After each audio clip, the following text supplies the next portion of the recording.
ঈদ ছাড়া highest opening ছিল তো বাস দ্যাট মিনস ঈদ ছাড়া সিনেমা সবসময় সুপারহিট হয়েছে।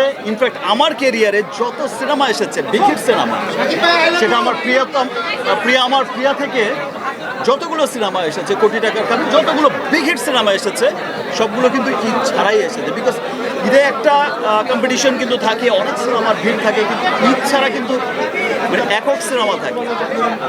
তো এটা সবসময় প্রমাণিত হয়েছে। আজকে দরদ দিয়েও আবার প্রমাণ করলো যে না, ঈদ ছাড়া সিনেমায় অনেক বেশি সুপারহিট হওয়ার অপশন থাকে।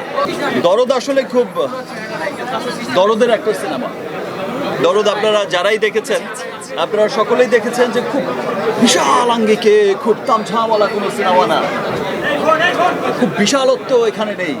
কিন্তু ছবি দেখতে দেখতে দেখতে ছবির শেষ সময় যখন চলে আসে, মনের অজান্তেই কিন্তু চোখের করে পানি জমে যায়। মনের অজান্তেই সবার এত ভালো লাগা তৈরি হয়ে যায় দরদের প্রতি। সো গল্পের ডে 1 থেকে আজকের দিন পর্যন্ত আমরা দরদকে দরদ দিয়েই ভালোবেসেছি, এবং দেশের মানুষও এই প্রতিকূল অবস্থার মধ্যে, আমি খুব অবাক হয়ে গেছিলাম। আমি তখন ছিলাম না, আমি আমার বরবাদ সিনেমার শুটিংয়ে মুম্বাইতে ছিলাম। আমি যখন শুনলাম, আমার এতটা এক্সপেকটেশন ছিল না। যে আপনারা জানেন যে বিভিন্ন কারণেই হয়তো মামুন তেমন একটা পাবলিসিটি করতে পারেনি, প্রচারণায় তেমন খুব একটা আহামরি কোনো কিছু করতে পারেনি, ঠিক সময় মতো চেষ্টা করা সত্ত্বেও অনেক কিছু দিতে পারেনি। কিন্তু সবাই খুব চেষ্টা করেছে, মামুন খুব চেষ্টা করেছে, আবার প্রোডাকশন টিম খুব চেষ্টা করেছে। এত চমৎকার একটা সিনেমা কেন প্রেজেন্ট করবে না চমৎকার করে? আমরা সকলেই খুব শঙ্কিত ছিলাম যে দেশের এই সিচুয়েশনে আসলে সিনেমা দেখার মুডে মানুষ কতটা আছে, বিনোদনের জন্য মানুষ কতটা উদ্গ্রীব হয়ে আছে, বা সিনেমা দেখতে কতটা আসবে বা কেমন লাগবে। বাট আমি যখন শুনলাম বা আমি দেখলাম পরের দিন সোশ্যাল মিডিয়াতেও যে ফার্স্ট ডেতে 2024-এর হাইয়েস্ট কালেকশন, হাইয়েস্ট ওপেনিং ছিল হচ্ছে দরদের।